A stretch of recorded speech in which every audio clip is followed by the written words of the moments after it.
Salut les amis et bienvenue sur Un coin, une ville, sympa ou pas, épisode 47, le dernier spécial braderie.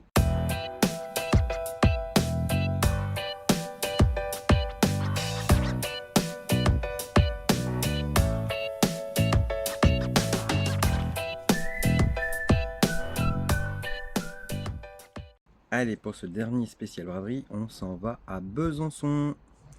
Besançon est une ville de l'Est de la France, proche de la frontière suisse. Le centre historique est enserré dans un méandre de double en forme de fer à cheval et dominé par la citadelle de Besançon, bâtie au sommet d'une colline.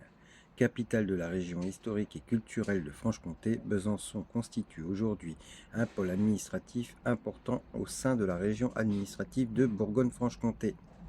Besançon se distingue par un patrimoine culturel et naturel d'une grande richesse qui participe à son activité et sa qualité de vie. Proclamée première ville verte de France. Allez, on attaque tout de suite ce spécial braderie et là, on va être dans la traditionnelle grande braderie de Besançon qui fait son grand retour les vendredis 11 et samedi 12 octobre.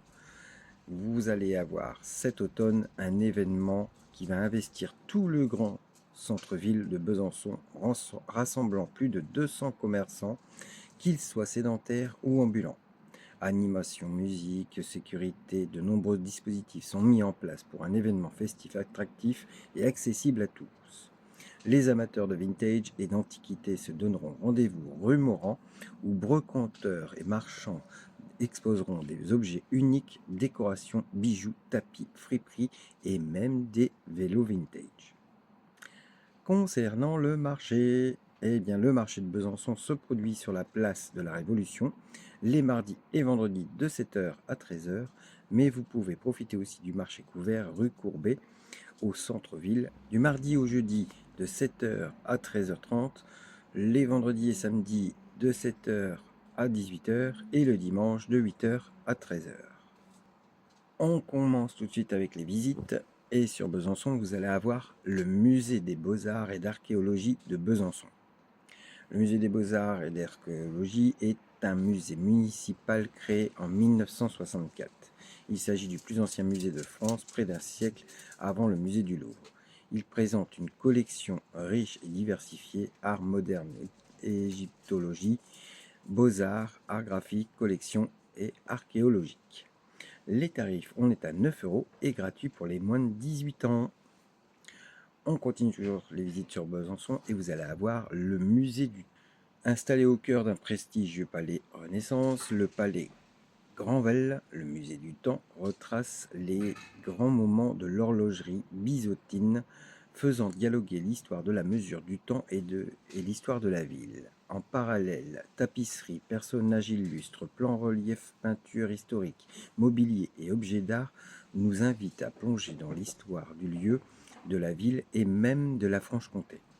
Pour terminer, un panorama sur les toits de la ville est offert aux visiteurs après avoir contemplé le fameux pendule de Foucault, situé au pied de la tour du palais et rythmant la rotation de la Terre. Concernant les tarifs, vous allez être à 9 €, mais c'est un billet couplé avec le musée des beaux-arts, et pour info, il est gratuit tous les premiers dimanches du mois. On continue toujours sur Besançon et vous allez avoir la citadelle de Besançon. Chef-d'œuvre de Vauban, inscrit au patrimoine mondial de l'UNESCO, la citadelle de Besançon est considérée comme l'une des plus belles de France. Elle surplombe de plus de 1000 mètres la vieille ville de la capitale comtoise, enserrée dans un méandre de rivière, et offre depuis ses chemins de ronde des panoramas spectaculaires. Au lieu culturel et touristique, la citadelle tient sa promesse, celle d'un patrimoine vivant fort en émotion. Outre l'ensemble architectural admirable restaurée qui s'étend sur 12 hectares, la citadelle abrite derrière ses remparts 3 musées de France propices à des visites passionnantes. Le musée comtois, un espace d'exposition des traditions de Franche-Comté et de réflexion sur notre temps. Le musée de la Résistance et de la Déportation, après plus de 3 années de fermeture, dont 16 mois de travaux, il a ouvert à nouveau ses portes le 8 septembre 2023. Et le muséum qui illustre la biodiversité et participe à la préservation des espèces menacées au sein de ces différents espaces, jardins zoologiques, aquariums, insectariums, noctariums et petites fermes.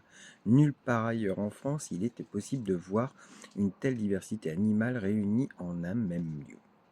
Le tarif pour tout ça, on est à 9,50 € à 13 € selon la saison. On va s'éloigner tout de suite un petit peu à 11 km pour aller voir le belvédère de Montfaucon. Quelle que soit la saison, le belvédère de Montfaucon, 617 mètres de hauteur, est un incontournable de l'agglomération bisottine. Une vue panoramique circulaire, seule l'évolution de la végétation et le fort militaire, empêchant une vue totale sur les Vosges, le caractérisent. On s'éloigne encore un peu à 34 km pour aller voir la grotte de la Glacière. Quand j'ai vu ça, je me suis dit, le jour où je passe par là, je vais aller voir. Parce que ça m'a l'air vraiment super sympa. Voir de la glace en été, à 525 mètres d'altitude, un phénomène surprenant et fascinant. Unique en Europe, découvrez les richesses géologiques de ce lieu et la passionnante histoire qui l'a marqué. Depuis l'âge du bronze, des civilisations successives ont su tirer profit de cet or blanc. C'est une véritable curiosité de la nature qui offre un voyage à travers le temps, l'eau et la glace. Cette grotte singularise par la présence quasiment constante de glace, d'où son nom, créant une ambiance unique, presque irréelle. Les stalactites de glace y sont magnifiques, formant de véritables structures naturelles dans la pénombre, accessibles par un escalier. La fraîcheur qui y règne offre une véritable bouffée d'air frais pendant les chaudes journées d'été. Concernant les tarifs, on va être à 8 € et on sera pour les enfants de 5 à 10 ans à 6 €. J'en ai terminé pour les visites. Au niveau stationnement sur Besançon, on va dire que là je vais vous laisser regarder le plan car c'est un peu compliqué d'expliquer tout ça. Ils ont fait vraiment du micmac, je trouve. Donc je vous laisse regarder tranquillement.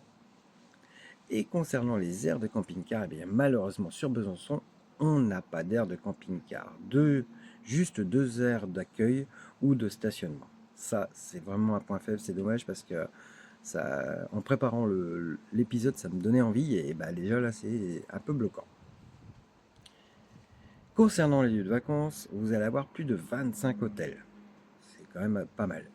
2 gîtes, 12 chambres d'hôtes et 0 camping. Alors pas d'aire de camping-car, pas de camping. Là, je trouve que c'est un petit peu abusé parce que automatiquement, les camping-caristes, je ne pense pas qu'ils passeront par là. Concernant les points proches, on sera à 47 km de Dole, 49 km de Vesoul, tu as voulu voir Vesoul, et nous serons à 70 km de la Suisse.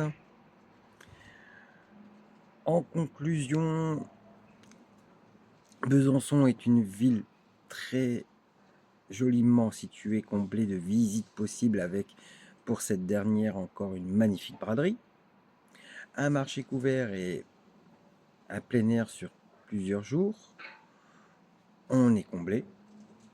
Pas d'aire de camping-car, ça c'est le gros point noir, surtout pour une ville pareille, et en plus pour les campings. A contrario, gîte, hôtel et chambres d'hôtes bien présents. C'est un coin vraiment sympa pour les visites, internes ainsi qu'externes, non loin de la Suisse. Encore une fois, je vous le dis, ça m'a tiré, mais voilà. Et concernant la note, je n'ai pas été vache malgré tout, car j'aurais pu mettre un petit peu moins à cause du camping et du manque du camping et de l'aire de camping-car. Nous sommes sur un 8 sur 10. Alors, on est terminé pour les spéciales braderies. La semaine prochaine, on se retrouve pour un coin de ville sympa ou pas, tout simplement. Et bientôt, on démarrera les spéciales marché de Noël. Je suis en train de vous les préparer pour pouvoir vous trouver des choses, des beaux marchés de Noël à voir. Je vous dis à la semaine prochaine. Salut les amis!